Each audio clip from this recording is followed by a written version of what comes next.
Pen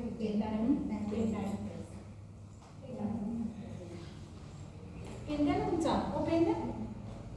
परत त्यांना द्या ना त्यांचं पेन आहे.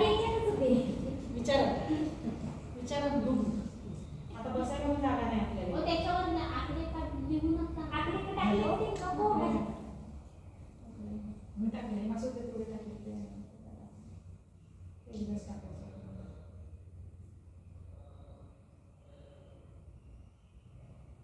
साक्षीताई मॅडम मग मी काय केलं, फोनच नाही केले कोणाला जास्त. थांबले. म्हटलं जागा नाही बसायला मिळेल तर काय करायचं. यांनी उघडलाच नाही दरवाजा तर. पण नंतर मला आज सकाळी म्हणतायत हे पद्धती शिक्षणाचा कार्यक्रम आहे. म्हटलं आम्हाला उघडत देच ना. तोपर्यंत म्हटलं आता सांगू शकाल ना. फक्त खालच्या आळीमध्ये आपला कार्यक्रम छान झाला होता घरामध्ये. आता परत आपण एकदा भेटणार आहे. खालच्या इकडे खालच्या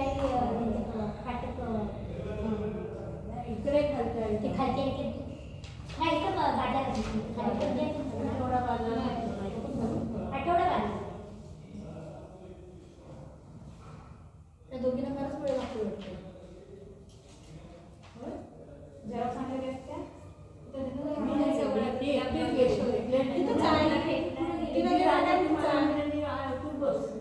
भरपूर येते का आता तो हाय केला तो जर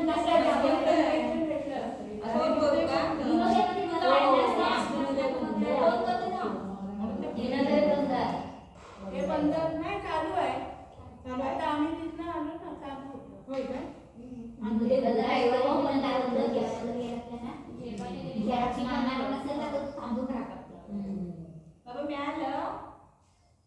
आता बघा येते मामी येते या बसा. मग आम्ही डिग्रीत कार्यक्रम केला. म्हणजे आपण काय आपल्या इतर मीटिंग जर थांबल्या असल्या काय तर बाकीकडे आपलं काम चालू होतं. बसा नाही. मानसकोट फेफडेवाडी माहिती आहे. आंबडे बुद्रुक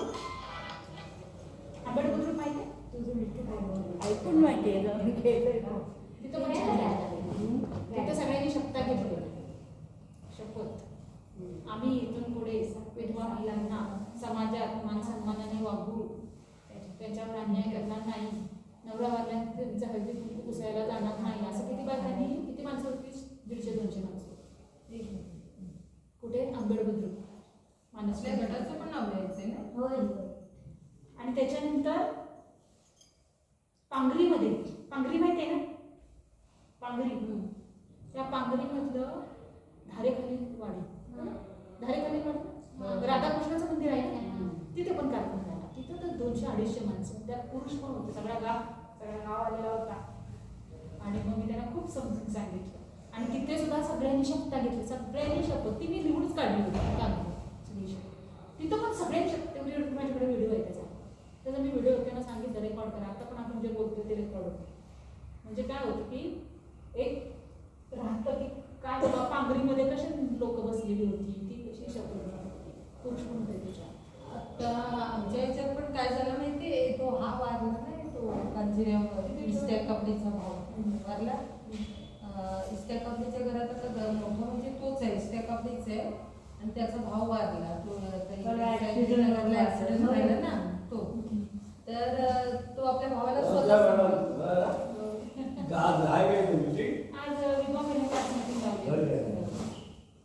तर त्याने काय केलं माहितीये. त्यानं अगोदरच सांगितलं की सगळ्या बायका त्या बायकांमध्ये जरा हे असतं ना विधवा झाली की त्यांना आधी कुणाचं काही काढायचं त्यांना फसत असते दुसऱ्या बायका. होय ना.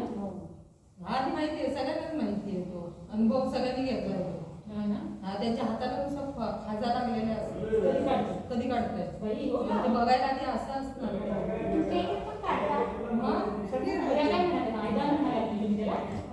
त्या काय म्हणाल्या आयदान काढून ठेवलं म्हणाल्या. त्याला ह्यांच्या ह्याच्यामध्ये आयदान म्हणतात. मग आयदान म्हणजे काय सांगितलं. स्वतःचं मंगळसूत्र हिरव्या बांगड्या जे नवरा मेल्यानंतर काय प्रथा चालू आली असते. आता काय लोक नाही ठेवतात. पण कारण का मी काय ठेवलं नाही. कारण मला माझ्या नवऱ्याने बाहेर काढलेलं होतं. आणि मी जर तसंच ठेवलं असतं तर 4 लोक गावातली काय म्हणणार तिचं काहीतरी बाहेर आहे. मी बाहेर राहते म्हणजे नक्कीच काहीतरी आहे. मी काय करते मला माहिती आहे. मुलांना माझे कष्ट करून वाढवते. पण 4 तोंड लोक आहेत ना. एखाद्याचं चांगलं होतं त्याला सपोर्ट करणार वाईट बोलायला पटकन होतं. आणि जर खरंच लोक खरंच मानात जर खरंच कष्ट करून ज्या बायका आपल्यासारख्या आहेत त्या काम करत असतील त्यांनाच नावं ठेवतात आणि खरंच वाईट बघत असतील ना त्यांना मानात ठेवतात. हे मी अनुभवलंय. आणि मी हा मग त्यानं आमच्या ती प्रथा त्यांनी बंद केलं. त्यानं अगोदरच सांगितलं जेव्हा त्याचं प्रेत नेत होते ना ते सांगितलं माझ्या भाऊजाईला कोणी हात लावायचा नाही, जशी आहे तशीच भरलेली ठेवून द्यायची. असं कोणी सांगणार नाही का? पूर्ण बायका जातात पुढे पण कोणी केलेलं नाही. आणि एक प्रथा सांगितली त्यांची. म्हणतो याने आज माझा भाव केला आणि तिला परत तिला त्रास देतो ती बघेल आपल्याला आणि ती त्रासात जाईल. आता या बघा यांचं काय आहे यांचं काय झालंय नवरा वारलाय 2009 है ना 2014 साली यांचा नवरा वारलेला आहे. पण त्याच्या आधीपासूनच त्यांना त्रास होता. 2009 साला घरातून बाहेर काढले. 2 मुलींना घेऊन यांनी सांभाळ केला आणि आता नवरा वारल्यानंतर पण त्यांना त्यांचं जे काही घर आहे वडिलोपार्जित घर जमीन त्याच्यामध्ये त्यांना वाटा नाही आणि अजून त्या जिल्हाधिकाऱ्यांपासून सगळ्यांनी कष्ट केले त्यांनी पण त्याला त्यांचा हक्क नाही मिळाला. कुठे माहेरचं की सासर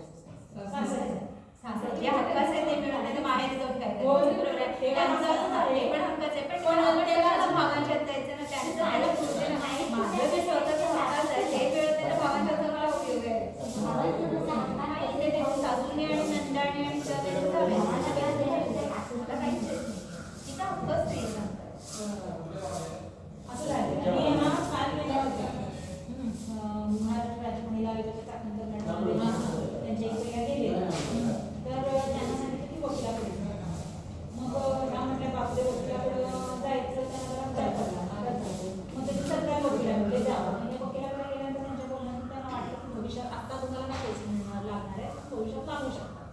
मग त्यांचं म्हणणं असं आहे की एक तर वकील करायचं असेल तुम्हाला वेळ किती जाणार आहे परत मी खेपा घाला तारखांवर तारखा जावा आणि आता माझी तेवढी तारखेत नाही तारखा खेपा घालायच्या. मग माझं असं म्हणणं की त्याच वेळेला त्या मॅडमने फोन करायला पाहिजे होता संदर्भ जे आहे माणसं आणि तिथं त्यांना कारण यांचा कायदा आहे ना यांना अधिकार आहेच ना त्यांच्या सासरच्या घराला त्यांचा पूर्ण अधिकार आहे. उठली आता मी माझं सगळे कागदपत्र तयार करून दिले पण तर माझ्या म्हणजेच काय आहे? घरचे नाही म्हणून आता तुला अधिकारच नाही आहे. म्हणजे काय होतंय की अशा बऱ्याच महिलांचे बरेच प्रश्न आहेत. आता आपण काय करायचंय लक्षात घ्या आपण जिथे आहोत तिथल्या अशा बायका कोण आहेत त्यांचं नाव आणि फोन नंबर आणि त्यांना सांगायचं की आपली मीटिंग असते तिथं तुम्हाला यायचं. मी सगळ्या विचारायला आता आधीचे व्हिडिओ होते ते आपल्याला जरा करत होते. आता यामध्ये मला विचारायला लागेल की आम्हाला थोडं मी ओपन करून घ्या त्यात आपण किती वेळा बसू चटई आहे की नाही तिथं का तर पंचायत समितीत आपण पहिल्यांदा विधवा महिलांचा हळदी कुंकू घेतलं म्हणून आपण इथं म्हणतो. तसं मला तिथे आपल्या एक दुसरे संस्था आहे ते देत आहेत आपल्याला हॉल बसायला तिकडे परंतु हे पण आहे ना सरकारचं आपल्याला काय बोलते स्लॅब आहे खाली बसू आपण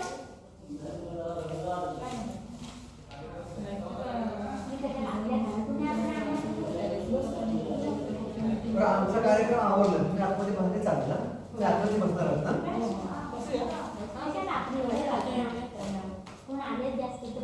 आले तर परत जातील कोण नाही हो हो इथून जातील बसूया आपण बोलू लांबला फोन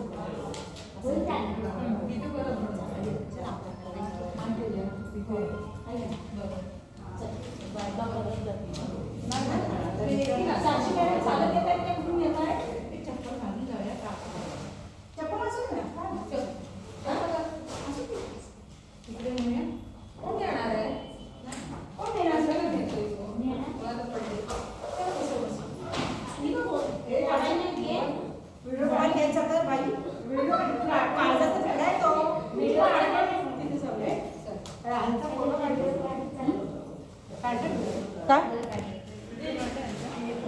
ओ इथे इथे असे उभे राहूया आपण एक फोटो घ्या इथे रांगोळी काढलेली आहे.